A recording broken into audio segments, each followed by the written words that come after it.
मैं और प्रदीप सेन अगले रोज से तरबियत के पहले मरहले के बारे में बातें कर रहे थे। हमने बाहम मशवरे से दस्ती बमों वाला बक्स मेरे कमरे में रखवा दिया था और उसके दरवाजे पर लगे नाकाबिले तस्खीर किस्म के कुफल की कुंजी भी मेरे कब्जे में दे दी गई।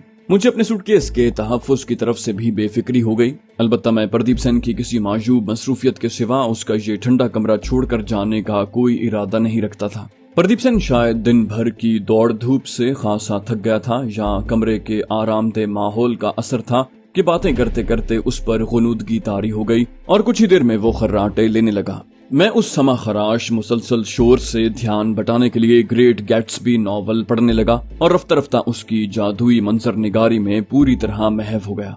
मेरा ख्याल है मुझे नॉवल का मुताला करते हुए घंटा भर गुजरा होगा कि बंद दरवाजे पर खटपट हुई। मैं चौंक कर मुतवज्जे हुआ। अगले ही लम्हे दरवाजा खुला और दुर्गा दास अंदर दाखिल हुआ। अभी रात ज्यादा गहरी नहीं हुई थी, ताहम दुर्गा दास की उस वक्त आमद मेरे लिए ताज्जुब खेज थी। उसने पहले मुझे और फिर मसहरी पर करवट के बल सोए प्रदीप सेन को देखा। मेरा ख्याल था कि अपने मालिक को गहरी नींद में डूबा देखकर वो चुपचाप वापस चला जाएगा, लेकिन मुझे ये देखकर हैरत हुई कि चंद लम्हों के तवक्कुफ के बाद वो प्रदीप सेन को धीरे धीरे झंझोड़ कर जगाने की कोशिश करने लगा। मैंने उसे मना करने का सोचा, ताहम फिर खामोश रहना मुनासिब समझा। अगर उसे अपने तुंदखू आका के नाराज होने का डर नहीं है तो मैं क्यों दखल दूं? खुद वो उसका गैज़ो गज़ब भुगतेगा। कुछ देर की जिद्दोजहद के बाद दुर्गादास प्रदीप सेन को जगाने में कामयाब हो गया। ताहम मुझे ये देखकर सख्त ताज्जुब हुआ कि अपने बावर्ची की इस बदतमीजी पर नाराज होने की बजाय प्रदीप सेन ने महज बदमज़गी से मुंह चलाने पर इक्तिफा किया। इससे भी अजीब बात मुझे ये लगी कि कोई सवाल जवाब करने की बजाय उन दोनों ने चंद लम्हों तक आंखों ही आंखों में बात की और फिर वो दोनों कमरे से बाहर निकल गए। ये अनोखी सूरत हाल देखकर मेरा तजस्सुस पूरी तरह बेदार हो गया। मैं उन दोनों की पुरस्कार सरगर्मियों की सुनगुन लेने के लिए ताक़ुब में जाने का सोच ही रहा था कि अचानक दरवाजा खुला और प्रदीप सेन अंदर दाखिल हुआ। उसे यकीनन खदशा रहा होगा कि कहीं मैं इस अजीबोगरीब मामले के बारे में न पूछ लूं, लिहाजा मेरे किसी सवाल से बचने के लिए वो फौरन ही मेरी तरफ पुश्त करके लेट गया। मैं तो पहले ही सारी सूरत हाल में कोई दिलचस्पी जाहिर न करने का इरादा रखता था, लिहाजा चुपचाप किताब में मुंह छुपाए रखा। ताहम मेरा ध्यान मुताले से उचट चुका था, लिहाजा कुछ ही देर के बाद मैंने नॉवल सरहाने रखा और चादर लपेट कर पड़ गया। कमरे का खुशगवार दर्जा हरारत थपकियां देकर मीठी नींद सुलाने के लिए बहुत साजगार था, लेकिन प्रदीप सेन और दुर्गा दास की इस पुरस्कार मुलाकात ने मेरा तजस्सुस इस हद तक बढ़ा दिया था कि मैंने अब नींद को पास भी फटकने न देने का तहैया कर लिया। हो सकता है उन दोनों ने मुझे बेदार देखकर अपनी मुलाकात आर्जी तौर पर मुलतवी कर दी हो और अब ये मेरे सोने का इंतजार कर रहे हों। मुझे जागते रहकर रात गए तक उनकी इस खुफिया मुलाकात का भेद जानना है। मैं बंद आंखों और धड़कते दिल के साथ वक्त गुजरने का इंतजार कर रहा था। कुछ देर बाद अपनी गहरी नींद का यकीन दिलाने के लिए कम बुलंद लेकिन वाज़े आवाज में खर्राटे भरने लगा, लेकिन घंटे भर से भी ज्यादा वक्त गुजरने के बाद भी कमरे के दरवाजे से दुर्गा दास दाखिल न हुआ। अलबत्ता एयर कंडीशनर की धीमी घर घर के अलावा कमरे में अब प्रदीप सेन के खर्राटे भी खामोशी में खलल डाल रहे थे। आधा घंटा मजीद बेसूद इंतजार करने के बाद मैंने अपने आप को नींद के हवाले कर दिया। सुबह बेदार होने के बाद भी मेरे जहन में रात वाली पुरस्कार वारदात घूमती रही। शायद रात को पीने का शुगल महदूद रखने की वजह से प्रदीप सेन भी जल्द बेदार हो गया। सुबह का सलाम करने के बाद मुझसे रात सुकून से गुजरने की यकीनी हासिल करके वो गुस्ल खाने में घुस गया और वहां से निकलकर वो मुझे साथ चलने का कहे बगैर बाहर निकल गया। मैंने देख लिया था कि उसका रुख बावर्ची खाने की बजाय इमारत के मरकजी दरवाजे की तरफ था। वो अपना पिस्तौल होल्स्टर वहीं मसहरी के सरहाने टंगा छोड़ गया था, लिहाजा मेरे लिए अंदाजा लगाना मुश्किल न था कि वो सुनीता भवन के अहाते से कहीं बाहर नहीं गया है। मेरे लिए अंदाजा लगाना मुश्किल न था कि प्रदीप सेन की वापसी कब होगी, लिहाजा उसकी अदम मौजूदगी से फायदा उठाने के लिए मैं सीधा बरामदे के सिरे पर वाक़े आखिरी कमरे की तरफ बढ़ा। मेरे दरवाजे के करीब पहुंचने से पहले ही मुझे दुर्गा दास बाहर निकलकर अपनी तरफ बढ़ता नजर आया। मुझे देखकर वो पहले तो ठिठका, फिर गर्मजोशी से मुस्कुराते हुए बोला, मैं आप ही की तरफ आ रहा था। प्रदीप सेन जी तो अभी सो रहे होंगे, सोचा आपसे नाश्ते का पूछ लूं। मैंने जवाबी प्रणाम के बाद पुरजोश मुस्कुराहट के साथ कहा, प्रदीप सेन जी भी जाग चुके हैं लेकिन कहीं बाहर गए हैं, वो वापस आ जाएं तो इकट्ठे नाश्ता करेंगे। दुर्गा दास ने कहा, वो शेखर जी से मिलने और अपने कारिंदों की कसरत और ट्रेनिंग का मुआयना करने उनकी बैरकों की तरफ गए होंगे। उन्हें वापसी में तो घंटा डेढ़ घंटा लग जाएगा। मेरी सलाह माने तो आप नाश्ता कर लें। मैंने कहा, घंटे दो घंटे की ताखीर कोई बात नहीं, उनके बगैर नाश्ता अच्छा नहीं लगेगा। तब तक हम दोनों रसोई में गपशप लगाएंगे। दुर्गादास ने मेरी बात सुनकर असबात में सर हिलाया। उस वक्त हम दोनों बावर्ची खाने से कुछ फासले पर आमने सामने खड़े थे। उसकी पुश्त मुकफ्फल बड़े दरवाजे की तरफ थी। वो मुझे साथ लेकर बावर्ची खाने की तरफ बढ़ा तो मैंने सरसरी लहजे में पूछा, दुर्गा भैया, इस दरवाजे के दूसरी तरफ क्या है? उसने बेपरवाही से कहा, कुछ नहीं, एक खाली अहाता है। आपको शायद पता हो, ये बिल्डिंग पहले चावल साफ करने के कारखाने का दफ्तर और गोदाम थी। उस अहाते में माल लाने और ले जाने वाले ट्रक और गाड़ियां खड़ी हुआ करती थी। अब वो अहाता खाली है तो इस दरवाजे में मुस्तकिल तौर पर ताला लगा दिया गया है। हम बावर्ची खाने में दाखिल हुए तो सामने चबूतरों पर 3 बड़े और 3 ही छोटे चूल्हे बने नजर आए। उनमें से एक बड़ा और 2 छोटे चूल्हे अब भी रोशन थे। उनमें से एक चूल्हे पर सरसों के तेल से लबरेज बड़ी सी कढ़ाई चढ़ी हुई थी और दुर्गादास का मातहत जल्दी जल्दी पूरियां बनाकर कढ़ाई में तल रहा था। उसने तालियां बजाने के अंदाज में मैदे को पेड़े की पूरी की शक्ल देते हुए गर्दन के इशारे से मुझे सलाम किया। दुर्गादास ने एक बड़े से छलनीदार कड़छे से तली हुई पूरियां कढ़ाई से निकालते हुए शायद गुफ्तगू का आगाज करने के लिए अपने मातहत का तारुफ करवाया। बोला, ये चंदूलाल है, अभी 6 महीने पहले मेरे हेल्पर के तौर पर काम शुरू किया है, लेकिन काफी सीख गया है। ये जूनागिरी में रहता है, सवेरे साइकिल पर आता है और शाम ढले वापस कस्बे में चला जाता है। काफी मेहनती है, लेकिन पढ़ने लिखने में कोरा है। इसे हिंदी बिल्कुल भी नहीं आती। मैं चंद लम्हों में चंदूलाल का बगौर जायजा ले चुका था। वो बज़ाहिर वैसा ही लगा जैसा कि दुर्गादास ने उसका तारुफ करवाया था। वो पसीने में भीगा होने के बावजूद तनदही से अपने काम में लगा हुआ था। मेरे देखते ही देखते लचकदार टहनियों से बना टोकरा गर्मा गर्म पूरियों से भर गया। लगभग उसी तरह का कचोरियों से भरा एक टोकरा पहले ही वहां मौजूद था। नाश्ते की तैयारियां शायद मुकम्मल हो चुकी थीं, लिहाजा चंदूलाल बगैर कहे बावर्ची खाने से निकल गया। मैंने महज गुफ्तगू आगे बढ़ाने के बहाने पूछा, 3 वक्त का खाना तैयार करने में तो सारा दिन लग जाता होगा दुर्गा भैया? उसने नफी में सर हिलाया। बोला, हम सिर्फ 2 वक्त खाना तैयार करते हैं, यानी सुबह का नाश्ता और फिर 6 बजे के लगभग रात का खाना। सब कारिंदों को रात 9 बजे तक सो जाने का सख्ती से हुक्म है। अगर किसी को रात जागने पर भूख लगे तो वो रात के बचे खाने से पेट भर लेता है। बावर्ची खाने में रात का खाना सिर्फ प्रदीप सेन जी और उनके मेहमानों के लिए तैयार होता है, जो मैं खुद तैयार करता हूँ। चंदूलाल उस वक्त तक छुट्टी करके कस्बे जा चुका होता है। दुर्गादास की बातों से मुझे अंदाजा हुआ कि उसे बातें करने, खुसूसन अपनी अहमियत जताने में बहुत मजा आता है। उसकी ये आदत मेरे लिए बहुत मुफीद साबित हो सकती थी। कुछ ही देर में दुर्गादास वापस लौट आया। इस मर्तबा 4 हट्टे कट्टे जवान उसके हमरा थे। उनके तेवर बता रहे थे कि वो कोई मेहनतकश या खेतों में काम करने वाले आम इंसान नहीं है। उन दोनों ने हमसे कोई बात किए बगैर पूरियों और कचोरियों के टोकरे और तरकारी के देगचे उठाए और वहां से चल दिए। चंदूलाल के रुखसत होते ही दुर्गादास ने मुझे अंदर वाले कमरे में चलने की दावत दी। ख्वाबगाह के तौर पर इस्तेमाल होने वाला वो कमरा एक छड़े मर्द की आमाजगाह होने के बावजूद खासा मुनज्जम और साफ सुथरा था। दुर्गादास ने मुझे आरामदेह कुर्सी पर बिठाया और पंखा जला दिया, जिससे कमरे का माहौल खुशगवार हो गया। वहां पहुंचकर पता चला कि अंदर एक और कमरे का दरवाजा मौजूद है, जिसकी कुंडी उस वक्त बंद दिखाई दे रही थी। दुर्गादास शायद इस दौरान में मेरी नजरों का ही ताकुब कर रहा था।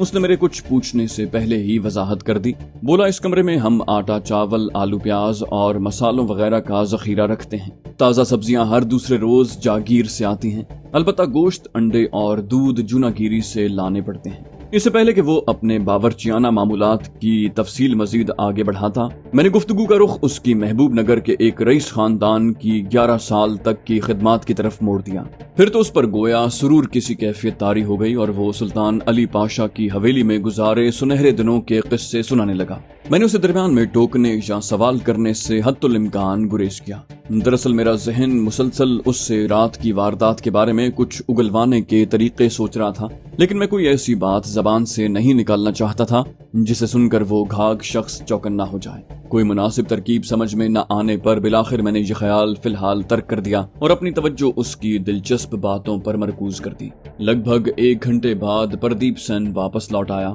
हम दोनों ने नाश्ता किया और फिर वो मुझे साथ लेकर राजशेखर और उसके मातहत लड़ाकों की क़यामगाह की तरफ चल पड़ा। वो जगह फौजियों की मखसूस बैरकों से किसी कदर मुशाबे साबित हुई। 4 लंबूतरे से कमरे और उनके वस्त में एक बड़ा सा हॉल। ताहम प्रदीप सेन मुझे साथ लिए एक जीना चढ़कर उस इमारत की मैदान नुमा छत पर ले गया, जहां मुझे अपने सामने एक वर्जिश गाह दिखाई दी, जहां दर्जन भर अफराद फौजी दस्ते ही के अंदाज में तरतीब से खड़े थे।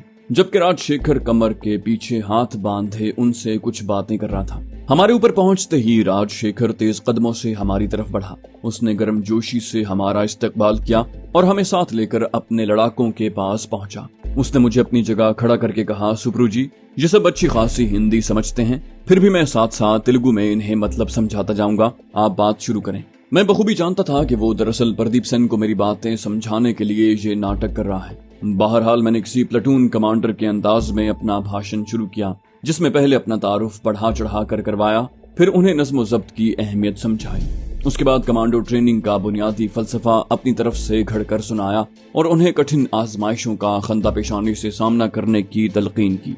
साथ ही खुशखबरी सुनाई कि उनकी ट्रेनिंग का सिलसिला कल सुबह 5 बजे से शुरू हो रहा है, जिसके लिए ताज़ा दम बेदार होने के लिए जरूरी है कि वो रात 9 बजे तक लाजिम सो जाएं। बाकी बातें वक्तन फवक्तन होती रहेंगी। राजशेखर के तवस्सुत से ये सब बातें प्रदीप सेन तक भी लफ्ज ब लफ्ज पहुंच चुकी थी और वो खासा मुतासिर दिखाई दिया। मैंने बात मुकम्मल कर ली तो वो खुद आगे बढ़ा और तेलुगु में एक छोटी सी तकरीर छाड़ दी। अपने कयास के मुताबिक मैंने उसकी तकरीर का ये मफहूम अखज़ किया कि अपने खतरनाक मिशन की कामयाबी के लिए जरूरी है कि वो सब मेरी हिदायत पर दिल जमई से अमल पैरा हूँ। जबकि आखिर में उसने मेरी तरफ इशारा करके वाजे किया कि इस मिशन का लीडर मैं हूँ। तभी मेरी नजर महज इत्तिफाकन राजशेखर के चेहरे पर पड़ी। मैंने प्रदीप सेन की तरफ से मुझे मिशन लीडर करार देने पर उसके चेहरे के तासुरात तेजी से बदलते देखे। शायद वो अब तक यही समझ रहा था कि सारे मामले से मेरी वाबस्तगी सिर्फ उसके मातहतों को कमांडो ट्रेनिंग देने तक महदूद है और वो खुद को इस मिशन का लीडर तस्वुर किए बैठा था। उसके चेहरे के नुकूश जिस तेजी से मस्ख हुए और पेशानी पर गहरे बल पड़े,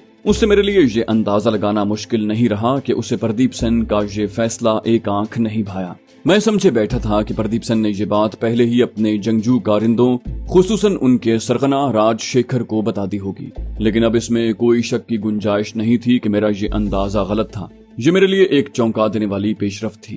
अपने खतरनाक मुजरिमाना रिकॉर्ड की बदौलत वो खुद को प्रदीप सेन का सबसे चहीता और बाएतमाद कारिंदा समझता होगा। उसने जाने कब से खुद को इस खतरनाक मिशन के लीडर का ओहदा भी सौंप रखा होगा और मिशन की कामयाबी के बाद सबसे बड़े हिस्से का हकदार तस्वुर कर रखा होगा। एक बिल्कुल नौवारिद शख्स के हाथों अचानक अपने उस इम्तियाजी मर्तबे से महरूम हो जाना उसके लिए जबरदस्त सदमे की हैसियत रखता होगा। जाहिर है मुझे इस मिशन लीडर वाली बकवास में कोई दिलचस्पी नहीं थी, क्योंकि मैं इस खतरनाक मिशन में तो क्या किसी मामूली मुजरिमाना सरगर्मी में भी शरीक होने का कोई इरादा नहीं रखता था। लेकिन प्रदीप सेन की तरफ से मुझे जबरदस्ती ये ओहदा सौंपे जाने के नतीजे में गालिबन खामखा उस खतरनाक मुजरिम की दुश्मनी मेरे गले मुंड दी गई थी। उसकी मुझसे मुखासमत न सिर्फ माली मफाद खतरे में पड़ने का नतीजा थी, बल्कि कमतर करार दिए जाने की नफ्सियाती खलिश भी इसकी बड़ी वजह थी। अगर मेरा ये कयास दुरुस्त था तो अब मुझे दुश्मनों के उस गढ़ में राजशेखर जैसे दरिंदा सिफत इंसान की तरफ से भी हमा वक्त खतरा दरपेश हो चुका था। प्रदीप सेन कुछ देर वहां ठहरने के बाद मरकजी इमारत वापस चला गया। अलबत्ता मैं मजीद घंटा भर वहीं रुका। मैंने बारी बारी चारों बैरक नुमा कमरों का दौरा किया और हथियारों के जखीरे का भी जायजा लिया। प्रदीप सेन ने इस मद में भी खासी रकम खर्च की थी। इस दौरान में राजशेखर मेरे साथ साथ रहा और उसने मेरे बारे में अपने मनफी जज्बात का कहीं इजहार न होने दिया। मैंने उन सब कारिंदों को अलग सुबह बेदार होने की तैयारी की हिदायत की और प्रदीप सेन के पास वापस आ गया। वो उस वक्त कुछ हिसाब किताब एक खाते में दर्ज कर रहा था। कुछ देर में फारिग होकर वो मेरी तरफ मुतवज्जे हुआ। वो मेरी तरफ से अपने कारिंदों की तरबियत के आगाज के हवाले से मेरी कारकर्दगी और तर्ज अमल से खासा खुश था। उसने बताया कि उसे अंदेशा था कि वो सब छटे हुए बदमाश मुझे खातिर में नहीं लाएंगे, ताहम उसके मुशाहिदे के मुताबिक वो सब मेरी शख्सियत और पेशेवराना चाल ढाल से खासे मुतासिर बल्कि मरूब दिखाई दिए। प्रदीप सेन ने इंकशाफ किया कि उसने अपने उन कारिंदों के लिए फौजियों से मिलती जुलती वर्दियों और बूट वगैरह का भी बंदोबस्त कर रखा है, ताहम अभी तक उनके हवाले नहीं किया गया। मैंने ये सुनकर पुरजोश लहजे में कहा, जबरदस्त, प्रॉपर यूनिफॉर्म से तो इनका मोराल काफी ऊंचा हो जाएगा और वो ज्यादा जोश खरोश से ट्रेनिंग में हिस्सा लेंगे। आप आज शाम ही एक छोटी सी तकरीब के अंदाज में बारी बारी वो यूनिफॉर्म अपने हाथ से इन सब में तकसीम करें। यूनिफॉर्म या बूट साइज का कोई फर्क हुआ तो वो सब खुद आपस में तबादला कर लेंगे। तभी मुझे राजशेखर के बिगड़े तेवरों का ख्याल आया। अलबत्ता मैंने कदरे सोच विचार के बाद प्रदीप सेन से किसी और मुनासिब वक्त पर इस मौजू पर बात करने का फैसला किया। अभी मामला यकीनी नहीं था। हो सकता है राजशेखर की ये ज़हनी कैफियत वक्ती रही हो। वैसे भी अभी कुछ कहना मुश्किल है कि सूरत हाल कौन सा रुख इख्तियार कर जाए। मौका महल के हिसाब से हो सकता है इस हवाले से कोई और दाव पेच इस्तेमाल करना पड़ जाए, अभी तो खेल शुरू हुआ है। प्रदीप सेन गालिबन उस रोज कहीं बाहर जाने का इरादा नहीं रखता था। उसका जहन हिंदी सीखने की तरफ मुड़ गया तो वो कोई 1.5-2 घंटा मेरा दिमाग खाता रहा। बिलाखिर जागीर से चेतन की आमद ने मेरा पीछा छुड़ाया। उसने खुशखबरी सुनाई कि प्रदीप सेन के लाडले घोड़े प्रीतम और शिवम सुनीता भवन पहुंच चुके हैं और उन्हें अस्तबल में मुतल्लिका खादिमों को सौंपा जा चुका है। यह सुनकर प्रदीप सेन बेताब हो गया और मुझे कहा कि चलें सुप्रू जी, उन पर सवार होकर सुनीता भवन का चक्कर लगा कर आते हैं। मैंने जवाब में नफी में सर हिलाया, कहा वो अभी अभी 10-12 मील की दौड़ लगाकर यहाँ पहुंचे हैं प्रदीप जी, उन्हें आराम करने दें, कल किसी वक्त उन दोनों की सवारी का लुत्फ लेंगे। चेतन ने भी मेरी तायद की तो प्रदीप सेन मान गया। मैंने चेतन से पूछा, वो दोनों शहजादे तो तुम यहाँ छोड़ रहे हो, जागीर पर वापस कैसे जाओगे? मैं जानता था कि प्रदीप सेन भी मेरी बात तवज्जो से सुन रहा है और मेरा असल मकसद उसे सुनाना ही था। चेतन ने जवाब दिया, अभी तो मैं पैदल हूँ, सोच रहा हूँ आज यहीं रुक जाऊं, कल दोपहर सब्जी लेने के लिए जागीर जाने वाली गाड़ी के साथ चला जाऊं। मैंने कहा, मुझे कुछ छोटे मोटे कामों और चीजें खरीदने के लिए गोटी जाना है, अगर चाहें तो मेरे साथ चलें, मैं आपको जागीर पर छोड़ दूंगा। चेतन ने मशवरा तलब नजरों से प्रदीप सेन की तरफ देखा। उसने फौरन कहा, हाँ सुप्रू जी के साथ चले जाओ, और हाँ, मवेशी खाने में जितना भी ताजा मक्खन मौजूद हो और मुर्गी खाने से अंडों का टोकरा भी उनकी गाड़ी में रखवा देना, मेरे जवानों को जान बनाने की शदीद जरूरत है। प्रदीप सेन की मेरी ब्यूक गाड़ी को छकड़ा बनाने की ये भौंडी सी फरमाइश मुझे बहुत बुरी लगी, लेकिन मेरा मकसद पूरा हो चुका था, इसलिए मैंने कोई एतराज न किया। मैंने प्रदीप सेन को बगैर कुछ कहे जता दिया था कि मैं जब चाहूं बिला रोक टोक सुनीता भवन से बाहर जा सकता हूं और इसके लिए मुझे प्रदीप सेन समेत किसी से इजाजत लेने या इत्तला देने की जरूरत नहीं है। ऐसा करना बेहद जरूरी था क्योंकि आइंदा कभी अपने किसी मकसद के लिए बाहर जाने की जरूरत पेश आती तो ये गैर मरई रुकावटें मेरे लिए उलझन पैदा कर सकती थी।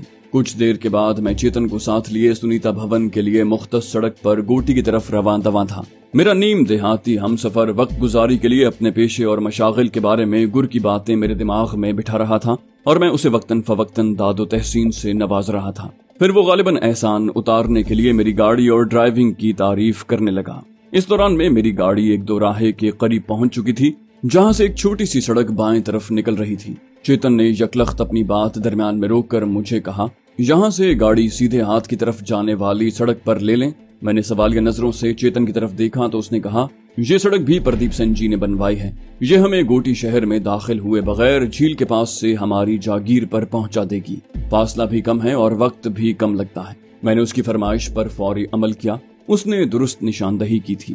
वाकई हम कुछ ही देर में गोटी झील के ऊपरी किनारे के साथ साथ प्रदीप सेन की जागीर की तरफ बढ़ रहे थे। हम अकबी समत से जागीर की हुदूद में दाखिल हुए। अब हम चौड़े कच्चे रास्ते से आगे बढ़ रहे थे। मेरा अंदाजा था कि हम जागीर के अकबी हिस्से की तरफ बढ़ रहे हैं। कुछ ही देर में मेरे अंदाजे की तस्दीक हो गई। मैं चेतन की रहनुमाई में गाड़ी आगे बढ़ाता रहा और खेतों के दरमियान कच्चे रास्ते पर चलते हुए हम एक बड़े से नीम पुख्ता अहाते के करीब पहुंच गए। बाईं तरफ मुड़कर उस अहाते की अकबी दीवार के साथ चलते हुए हम उसके कोने तक पहुंचे और फिर दाएं मुड़कर आगे बढ़ने लगे। अचानक मैंने वो जगह पहचान ली। ये जागीर का मवेशी खाना था। मैं प्रदीप सेन के हमरा घुड़सवारी करते हुए यहाँ आया था। राजू ने प्रदीप सेन के करतूतों का पोल खोलते हुए बताया था कि इस जागीर के असल मालिक राय अहमद अली उसके बेटों और कारिंदों को कत्ल करके प्रदीप सेन ने इसी मवेशी खाने के करीब कहीं एक साथ दफन करवा दिया था। राजू ने बताया था कि इस हौलनाक राज से बेखबर लोगों की आमदोरफ्त महदूद करने के लिए उस इज्तिमाई मदफन की जगह पर मवेशियों का गोबर फेंका जाता था। एक लम्हे के लिए मेरा दिल तेजी से धड़का। वो जगह यहीं कहीं आसपास होनी चाहिए। चेतन की बकबक नजरअंदाज करके मैं बगौर आसपास का जायजा लेने लगा। मुझे लगा कि मैंने वो जगह पहचान ली है। गाड़ी मवेशी खाने के अगले बाएं कोने पर पहुंचने वाली थी। उस मोड़ पर कच्चे रास्ते से बाएं तरफ जरा हटकर गोबर का बहुत बड़ा सा ढेर मौजूद था। ताहम जब हम करीब पहुंचे तो मालूम हुआ कि गोबर का वो ढेर खुश्क हो चुका है, जैसे काफी दिनों पहले वहाँ गोबर फेंकने का सिलसिला बंद किया जा चुका हो। हम मवेशी खाने के कोने से दाएं मुड़े तो उसकी वजह भी समझ में आ गई। मवेशी का मरकजी फाटक उस ढेर से कम 60-70 गज के फासले पर था और वहां तक गोबर ले जाना एक मुहिम से कम नहीं रहा होगा। मवेशी खाने के गवाले पहले पहल तो हुक्म की तामील के लिए गोबर वहां फेंकते रहे। फिर हुक्म की सख्ती कम होने पर उन्होंने आहिस्ता आहिस्ता उस बेगार से जान छुड़ा ली। मैंने गाड़ी मवेशी खाने के बड़े फाटक के सामने रोककर कदरे बेजारी से चेतन से कहा, जाओ यार, जल्दी से मक्खन अंडे वगैरह लाओ और गाड़ी में रखवाओ, मुझे गोटी में भी काफी वक्त लगेगा। चेतन मुझे शायद अपने साथ मवेशी खाने में चलने की दावत देने वाला था, लेकिन मेरे लहजे में बेजारी महसूस करके उसने अपना इरादा तर्क कर दिया। जल्दी से हाँ में गर्दन हिलाई और मवेशी खाने के फाटक से अंदर चला गया। कुछ ही देर के बाद मैं गाड़ी से उतर आया। मेरी नजरें बेसाख्ता खुश्क गोबर के ढेर की तरफ उठ गईं। कितना बदकिस्मत था राय अहमद अली। एक शाम उसे सब कुछ मयस्सर था, हंसता बसता खानदान, उम्दा सेहत, रिस्क की फरावानी, अपने बच्चों के रोशन मुस्तकबिल के ख्वाब, और अगली सुबह वो हर नेमत से महरूम होकर ऐसी दर्दनाक मौत से दो चार हो गया कि नमाज जनाजा और बाकायदा कब्र भी नसीब न हो सकी। लेकिन नहीं, राय अहमद अली बदकिस्मत नहीं, मजलूम है। वो मरा नहीं बल्कि शहीद हुआ है और इस तरह उसकी आखिरत संवर चुकी है। लेकिन उसका और उसके मजलूम बेटों और मुलाजिमों का खून उस भेड़िए प्रदीप सेन की गर्दन पर है, जिसका हिसाब उसे देना पड़ेगा। उसे ऐसे भयानक अंजाम से दो चार होना चाहिए कि लोग उसे देखकर इबरत पकड़ें। बेख्तियार मेरा दिल चाहा कि उन सब मजलूमों के इज्तिमाई मदफन पर जाकर ईसाले सवाब का कर्ज तो उतार दूं। इस ख्वाहिश में इतनी शिद्दत तक मैं बगैर सोचे समझे खुश्क गोबर के ढेर की तरफ चल दिया। मेरे दाएं तरफ दूर तक खेतों का सिलसिला था, जबकि बाएं हाथ पर मवेशी खाने की दीवार चल रही थी। मैं टहलने के अंदाज में चल रहा था। खुश्क गोबर के ढेर से जरा पहले मैं ठहर गया और दिल ही दिल में पहले सूरह फातिहा और आयतल कुर्सी पढ़ी और फिर 3 मरतबा सूरह इखलास पढ़कर रब्बे करीम के हुजूर शहीदों की मग़फ़िरत और बुलंद दर्जात की दरखास्त पेश की। मैं अभी ईसाले सवाब से फारिग ही हुआ था कि मैंने किसी को बुलंद आवाज में पुकारते सुना। मैंने पलट कर देखा, वो चेतन था जो मेरा नाम लेकर आवाज देते हुए तेज कदमों से मेरी तरफ बढ़ रहा था। ये देखकर मैं भी उसकी तरफ चल दिया। हम दोनों जैसे ही एक दूसरे के करीब पहुंचे, चेतन ने हाँफते हुए बदहवास से लहजे में कहा, ये आप इस तरफ कैसे आ गए सुपरू जी? आप तो गाड़ी में मेरा इंतजार कर रहे थे। मैंने अपने लहजे में हैरत भरते हुए कहा, मैं तो यूं ही टहलते हुए इस तरफ आ गया था। लेकिन तुम इतने परेशान क्यों हो चेतन? सब खैरियत तो है? मेरी बात सुनकर वो कुछ सटपटा गया। फिर उसने खुद को संभालते हुए कहा, बात यह है कि इस तरफ कहीं काले नागों की बांबी है। कई बार यहाँ फिरते दिखाई दिए हैं, सबको पता है, इसलिए कोई इस तरफ नहीं आता। मैं डर गया था, भगवान न करे। मैंने मुस्कुराते हुए कहा, कमाल है चेतन भैया, कट्टर हिंदू होकर नाग देवता से डरते हो। वो बिला वजह किसी को तकलीफ थोड़ी देते हैं, इसी बहाने उनके दर्शन हो जाते। मेरी बात सुनकर उसने खिसियाना होकर कोई बात बनानी चाहिए, लेकिन मैंने अपनी बात जारी रखी। कहा, वैसे बात तुम्हारी भी ठीक है। नाग देवता को दूध की भेंट बहुत पसंद है। वो मवेशी खाने के पास अपना ठिकाना नहीं बनाएंगे तो कहाँ बनाएंगे? अच्छा ये बताओ, क्या तुमने कभी किसी नाग देवता के दर्शन किए हैं इस तरफ? कदरे तजब्जुब के बाद उसने नफी में सर हिलाया। मैंने फौरन अगला सवाल किया, क्या नाग के डसने का कोई वाकया हुआ है? मेरा मतलब है, किसी कारिंदे की मौत हुई है? मेरी बात सुनकर उसने एक बार फिर नफी में सर हिलाया। मैंने हंसते हुए कहा, तो मैंने ठीक ही कहा ना, नाग देवता अपने सच्चे पुजारियों को कभी नुकसान नहीं पहुंचाता। अच्छा तुम ये बताओ कि इतनी जल्दी कैसे लौट आए? मक्खन और अंडे रखवा दिए गाड़ी में? उसने नफी में सर हिलाया। बोला, मक्खन निकलने में अभी देर लगेगी, मैं कल सब्जी वाली गाड़ी के साथ भिजवा दूंगा।